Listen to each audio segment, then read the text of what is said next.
예, 우리 성경 말씀 우리 함께 보도록 하겠습니다. 사도행전 4장 23절입니다. 사도행전 4장 23절. 23절로부터 31절까지 우리 한 절씩 교독하도록 하고 마지막 절 함께 합니다. 사도들이 노임에 그 동료들에게 가서 제사장들과 장로들의 말을 다 알리니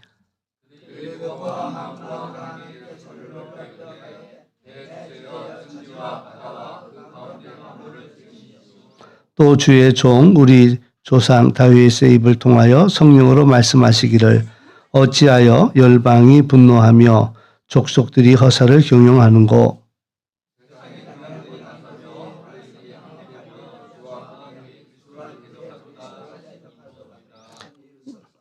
과연 헤롯과 본디오 빌라도는 이방인과 이스라엘 백성과 합세하여 하나님께서 기름 부으신 거룩한 종 예수를 거슬러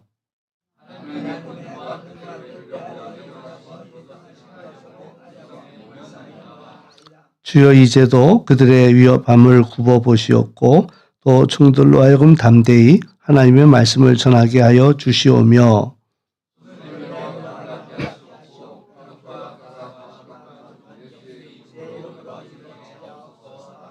함께합니다. 빌기를 다음에 모인 곳이 진동하더니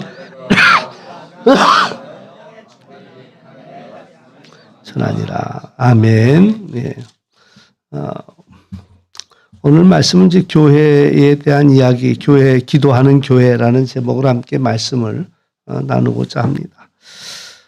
오늘 이제 말씀을 보면 우리가 이제 지나온 사도행전 4장의 이야기들을 기억해 볼 필요가 있습니다. 베드로와 요한이 이제 복음을 전하다가 붙잡히게 되고요. 위협을 받게 되고 풀려나는 사건이 생깁니다. 그들이 이제 생명의 위협을 경험하게 되지요. 그러면서 다시는 예수의 이름으로 말하지 말라라는 강한 경고를 받았습니다. 이번에 이제 장례를 이렇게 치르면서 어떤 생각이 들었냐 하면은 우리가 하나님의 말씀을 내 입장에서만, 내 편한 입장에서만 우리가 생각하지 않나 이런 생각들을 해보는 거죠. 그러면서 내가 있는 편안한 자리에서는 이 하나님의 이야기가 어떤 이야기도 또 재미난 이야기고 또 들을 만한 그런 이야기가 되죠. 또 마찬가지에 우리가 영화를 보더라도 화면 속에는 여러 가지 위기가 있지만 나는 그거랑 상관없이 영화 보는 사람이고 이렇게 영화를 쭉 보면은 영화가 참 재미있게 전개된단 말이죠. 너무 재미있다 이렇게. 근데 이제 이번 장례를 치르면서 어떤 생각이 들었냐면은 내가 그 고난 속으로 들어가는 거예요. 내가 그 어려움 속에 들어갔을 때에 내가 이 믿음을 어떻게 믿음으로 이겨낼 수 있는가, 또 극복할 수 있는가. 하나님의 말씀은 항상 그 입장에서 우리에게 말씀을 주고 있는 거거든요.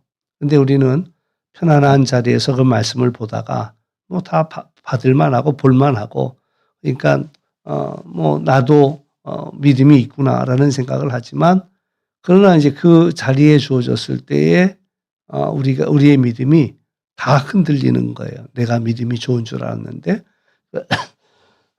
이제 대표적인 예가 이제 베드로를 생각해 볼 수가 있죠. 예수님께서 베드로에게 베드로야 네가 나를 3번 모른다고 할 거다. 물론 그 앞에 이제 가룟 유다의 배반도 이야기하고 뭐 이런 예수님께서 나는 십자가에 죽으러 간다 이야기도 하고 그러나 이제 자기의 편한 자리에서 그 이야기를 들을 때는 그냥 들을 만한 이야기였죠.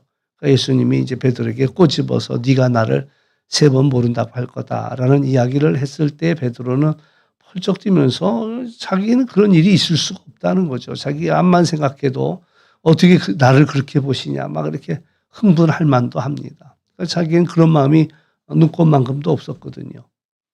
그런데 이제 그 위기의 자리에 딱 들어가서 그 여자 하인이 다가와서 너도 예수랑 같이 다니던 사람 아니냐라는 그 앞에서 그는 그동안 자기가 가져왔던 그 믿음이 다 흔들려 버린 것을 경험하지요. 그러면서 예수님을 모른다 소리를 했단 말이죠. 오늘 본문도 마찬가지예요. 우리가 사도들이 고난을 받았구나, 사도들이 협박을 받았구나 이렇게 생각하면서 어떻게 했지 이렇게 본다면 남의 얘기가 되는 거예요. 그런데 이게 이제 내가 복음을 전하다가 붙잡혔다. 내가 복음을 전하다 위협을 당했다. 내가 복음을 전하다가 경고를 받았다라고 할 때 나는 어떻게 할 것이냐라고 생각할 때는 이게 또 전혀 다른 문제가 되더라. 그래서 이제 저도 이번에 깨달은 거지만 여러분들도 성경을 읽을 때에 그 사람의 입장으로 들어가서 한번 우리가 묵상할 필요가 있다는 거죠. 그 사람의 입장에서. 이제 오늘 이런 중요한 도전을 받고 이 사람들은 어디로 갔는가 이제 보니까 23절에 보면 사도들이 노임을 바꿔서 동료들에게로 갔다라고 이야기했습니다. 그러니까 이제 이런 매맞고 위협받고 풀려남 경고를 받으면서 그들은 이제 어디로 도망간 게 아니고요. 다른 자리로 가지 않았고 그들의 공동체에게로 돌아갔다라는 이야기지요. 오늘로 이야기한다면 교회로 돌아갔다라는 얘기입니다. 교회는 문제가 있을 때 더 열심히 모이는 곳이 바로 교회라고 이야기할 수가 있습니다. 또 문제가 생겼을 때 나 혼자 이 문제를 해결하려고 하는 것이 아니라 함께 기도하는 사람들과 우리가 같이 모이고 기도하는 그 일들이 우리에게 무엇보다도 중요하다라는 이야기죠. 24절에 보면 그들이 모여서 한 마음으로 하나님께 소리 높여 일렀다라고 이야기하는데 다시 말해서 그들은 기도하기를 시작합니다. 근데 이제 기도하는 것이 우리가 또 이 기도하는 법을 배워야 될 텐데 바른 기도가 뭘까? 근데 이제 그게 뭐냐면 우리가 생각했던 것과 다른 것이 하나 있습니다. 뭐냐면 그들이 당한 문제를 갖고 이야기하지 않았습니다. 지금 우리 큰일 났습니다. 이제 핍박이 심하게 되었으니 이걸 놓고 기도해야 됩니다. 뭐 이렇게 이야기한 것이 아니라 기도할 때 뭐라고 시작하냐면 먼저 하나님을 찬양했다라는 얘기입니다. 대주제여 천지와 바다와 그 가운데 만물을 지으신 이요 그들은 하나님을 선포했다라는 이야기지요. 그래서 하나님을 먼저 바라봤다. 우리가 이제 항상 어떤 어려움과 문제 속에 놓였을 때 우리에게 필요한 것은 지금 당장의 어떤 문제를 보는 것보다도 지나온 시간들을 뒤돌아보는 것들이 필요하죠. 또 하나님은 어떤 분이셨는가라는 것들을 생각할 필요가 있다라는 겁니다. 그래서 우리의 문제 앞에서가 아니라 이전에 어제도 우리를 지켜주시고 이끌어주신 하나님을 바라보는 거예요. 그래서 오늘 이 사도들은 천지와 바다를 또 만물을 지으신 하나님을 이야기하고 바라보고 있다라는 그런 이야기지요. 그래서 그들은 먼저 하나님을 생각했고 하나님을 찬송했고 하나님을 높였다라는 얘기입니다. 우리가 이제 늘 마음속에 염두에 둬야 할 것은 문제가 있지만 그 문제보다 더 크신 하나님을 우리는 늘 생각해야 된다. 하나님이 어떤 분이냐라는 것들을 우리는 생각해 봐야죠. 하나님이 얼마나 크냐, 하나님이 얼마나 위대하시냐. 그것을 이제 묵상해 보면 이제 그 하나님 앞에 이 문제는 작은 문제가 된다라는 사실들을 우리는 알아차릴 필요가 있다라는 겁니다. 그러니까 기도는 왜 하느냐라고 이야기할 때 우리의 그 기도는 시선을 하나님께 두기 위해서 우리가 기도한다라는 거예요. 하나님을 바라보는 거죠. 문제에 우리가 사로잡히는 것이 아니라 문제보다 크신 하나님께 집중하는 겁니다. 그러면은 이제 문제가 아니라 하나님이 보이는 거고요. 두려움이 보이는 게 아니라 하나님의 그 통치가 보이고요. 또 이런 상황이 아니라 하나님께서 우리에게 주신 약속들을 우리는 생각할 수 있게 된다라는 이야기지요. 특별히 이제 이들이 기도하면서 어떤 기도냐면 시편 2편의 말씀을 인용합니다. 어찌하여 열방이 분노하고 그들은 이제 자신이 겪고 있는 이 핍박을 이제 우연한 사건으로 본 게 아니라 말씀으로 이 문제를 해석했다라는 그런 이야기입니다. 그러니까 우리가 이제 문제가 생기면 우리는 종종 그런 생각을 합니다. 왜 이런 일이 내게 일어났을까? 이런 생각을 하는 거예요. 하나님이 나를 잊으셨나? 하나님이 나를 치셨나? 뭐 이런 생각들을 하는 경우들이 참 많습니다. 그러나 오늘 이 초대교회의 모습은 달랐다라는 거지요. 그리고 말씀으로 그 일들을 해석해 보았다라는 이야기가 합니다. 그래서 그들이 하는 이야기가 뭐냐면, 이거는 어쩌다 일어난 일들이 아니라 하나님의 계획 안에 있는 일이구나라는 것들을 알아차리게 됩니다. 그러면서 말씀으로 우리의 문제를 우리가 다시 한번 들여다보는 일들이 필요하다라는 이야기고요. 우리가 말씀 위에 서면 흔들리지 않을 수 있다라는 그런 이야기입니다. 그래서 하나님이 우리에게 말씀을 주신 거죠. 그래서 이제 기도하면서 이제 이렇게 기도합니다. 29절에 보면 이제도 주여 그들의 위협함을 굽어 보아달라라고 이야기합니다. 마땅한 기도지요. 그런데 그 기도가 이제 이어져서 어떻게 이어지냐면 또 종들로 하여금 담대히 하나님의 말씀을 전하게 하여 주시오며, 이 하나님의 말씀을 전하다가 이 어려움을 당했는데, 근데 이제 그들의 위협함을 보시고, 우리가 그러나 그럼에도 불구하고 담대하게 전할 수 있게 해달라고 기도하고 있다라는 이야기지요. 핍박을 없애주세요. 또 위험한 것들을 없애주세요. 이렇게 기도한 게 아니라 더 담대하게 복음을 전하게 해달라라는 그런 이야기입니다. 그러니까 양보할 수 있는 게 있고 양보할 수 없는 것들이 있는데 그들은 그 사명을 양보할 수가 없었지요. 그래서 안전을 구한 것이 아니라 하나님 이 사명을 잘 감당할 수 있게 해달라라는 기도가 되었고, 어떻게 해서라도 하나님 우리 좀 살려달라라고 기도한 것이 아니라 어떻게 해서라도 이 복음이 전해지게 해달라고 그들은 기도할 수 있었다라는 그런 이야기입니다. 그러니까 이게 이제 바른 기도고 이게 진짜 기도라고 이야기할 수 있다라는 얘기지요. 그러니까 오늘 우리가 기도하는 것도 어떤 기도를 우리가 하느냐라는 여러 가지 우리가 기도를 할 수 있겠습니다만은, 그러나 중요한 것은 우리가 놓치지 말아야 한 가지가 있어요. 이게 하나님의 말씀을 우리가 전할 수 있게 해달라. 우리가 신앙생활하면서 목표를 분명하게 할 필요가 하나 있는데, 하나님이 가장 기뻐하시는 일이 뭘까? 뭐 어렵지가 않더라고요. 성경에 분명하게 이야기하죠. 누가복음 15장에서 잃어버린 것을 되찾는 것을 하나님이 가장 기뻐하시는 거예요. 우리들도 사실 그렇잖아요. 잃어버렸던 물건 되찾으면 얼마나 기쁩니까? 물건 하나 잊어버리면 그 물건이 대단하지 않아요? 또 사도 돼. 어떻게 생각하면 또 사도 돼. 근데 또 사도 되는데도 기어코 찾잖아요. 아유, 이게 어디 갔을까? 그리고 다른 걸 못해. 그걸 찾고 싶어 갖고 해야 할 일이 있는데 집중이 안 되는 거야. 그게 어디 있을까? 어디다 놨을까? 대단하지 않은데도. 근데 그걸 찾고 나면 또 그렇게 기쁠 수가 없어. 근데 사실 객관적으로 놓고 보면은 차라리 새로 하나 사는 게 더 편하겠다. 그런 생각이 드는데도 그렇지 않단 말이죠.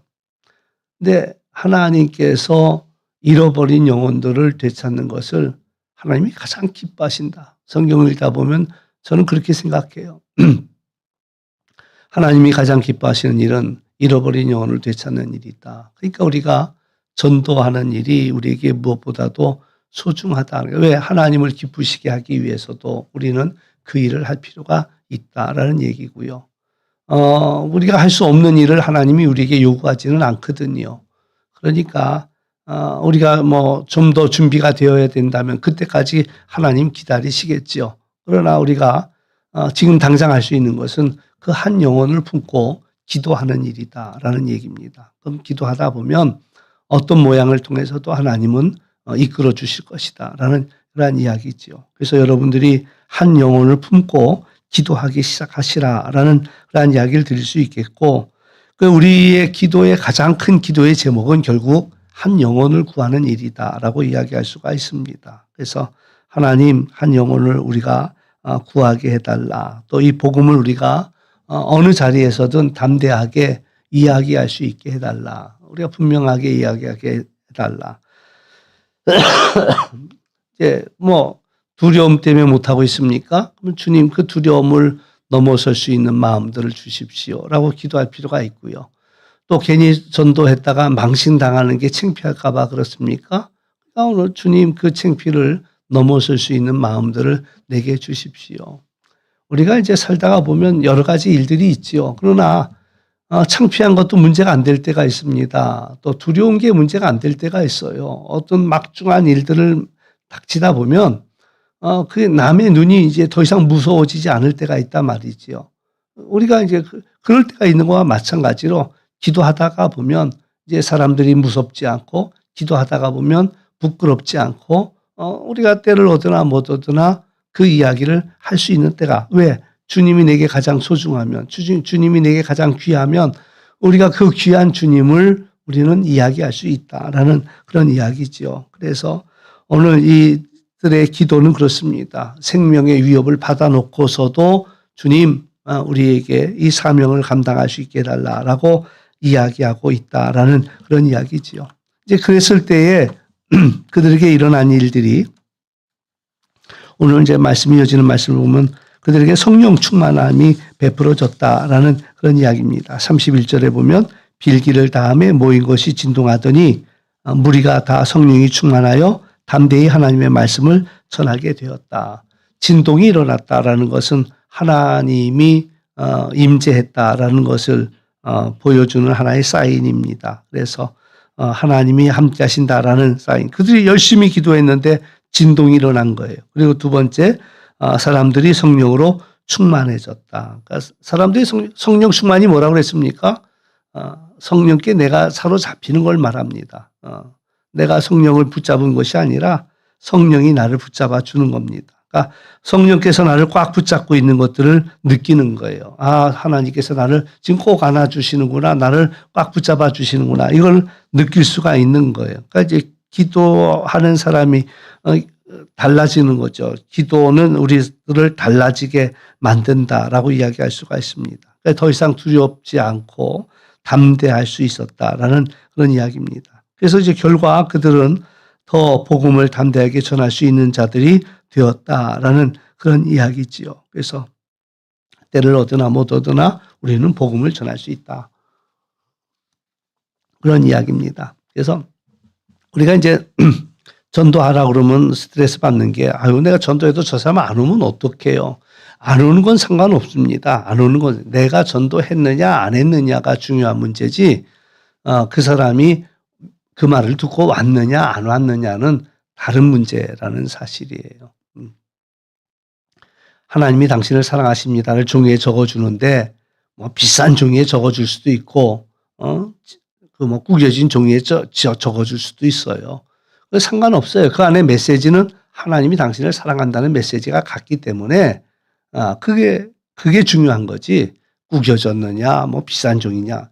구겨진 돈 10,000원짜리 이거 안 가져갈래요? 그러면 안 가져갈 사람이 있겠어요? 다 가져가죠. 아무리 구겨지고 더러워졌어도 10,000원은 10,000원짜리거든요. 그러니까는 우리가 부족하지만 우리가 하는 이야기가 상대방에 먹히든 안 먹히든 우리는 진지하게 한 번쯤은 권할 수 있다는 거죠. 당신이 예수님을 믿었으면 좋겠다. 하나님이 당신을 사랑하고 당신을 하나님이 쓰시길 원하는데 당신이 하나님 믿었으면 좋겠다. 그 한마디 말이라도 우리는 해줄 수 있는 것이 무엇보다도 중요하다라는 이야기입니다. 저는 사실 전도에 대해서 가장 강력하게 도전을 받았던 적은 그거예요. 여러 번 얘기했습니다만은 김대두라는 사람이 대대장의 그 비서같이 당번병으로 일하던 사람인데 너무 괴롭힘을 많이 당했어요. 그러니까 이제 자기가 형벌이 끝나는 날 이제 복수하러 간다고 갔는데 그 사람은 떠났고 딴 사람이 들어와 있는데 그 사람 식구들을 캄캄한 밤에 들어가서 불도 안 켜고 다 죽여버렸으니까 엉뚱한 사람들이 죽은 거죠. 그리고 교도소에 갔어요. 그리고 나서 그에게도 복음이 찾아가서 예수님을 믿게 됐죠. 근데 이제 예수님을 믿게 된 다음에 그가 했던 첫 번째 말이 그래요. 내 주변에는 예수 믿는 사람이 참 많았다는 거야. 그런데 어느 누구도 내게 예수를 믿으라 소리를 하지 않았다라는 이야기지요. 자기가 군대 오기 전에 아르바이트 했던 거기도 장로님이 운영하는 가게였는데 거기서도 일할 때도 당신들은 예배 드리러 가면서 자기한테 가게 맡기고 가면서도 우리 같이 교회 가자 소리도 안 했고 예수 믿으라 소리도 안 했고 그러니까 자기 주변에 예수 믿는 사람들이 많이 있는데도 어느 한 사람도 그런 얘기를 하지 않았다는 얘기죠. 그게 그 말이 가장 많이 찔리더라고요. 아, 우리가 지나가는 말이라도 한마디씩은 해야 되겠구나라는 그런 이야기죠. 그러니까 우리가 만나는 사람들에게 예수 믿으세요라고 한마디씩 우리가 지나가는 말처럼이라도 한번 던져줄 필요가 있고 가까우면 가까운 사람에게 내가 정말 진지하게 할 수 있는 말 한 가지를 한다면 지금 한다면 나는 네가 예수님 믿었으면 좋겠다라는 그 한마디 말만 하고 끝나도 된다라는 얘기예요. 뭐 장황한 얘기를 하라고 절대로 성경에서는 이야기하지 않습니다. 또 하나님이 감동을 주시면 할 말을 주시지요. 그러나 말로서 되는 문제가 아니기 때문에 우리가 진지한 마음으로 내게 진정 한 가지 소원이 있다면 당신이 나와 함께 교회 가는 겁니다. 그 한마디만 교회 갑니다도 말도 조금 조심스럽습니다. 교회만 다니는 게 문제가 아니니까 교회 안에도 문제가 많으니까 내가 당신과 함께 예수님을 믿는 겁니다. 라는 그런 고백을 우리가 할 수 있다면 참 좋겠다라는 그런 이야기죠. 오늘 우리 교회의 자랑이 뭐가 돼야 되겠습니까? 우리 교회의 자랑은 영혼을 구하는 일이 우리 교회의 자랑이 되어야 되겠고요. 우리 교회의 능력은 어디에서 나옵니까? 우리는 기도할 때 우리 교회의 능력이 나온다라는 사실입니다.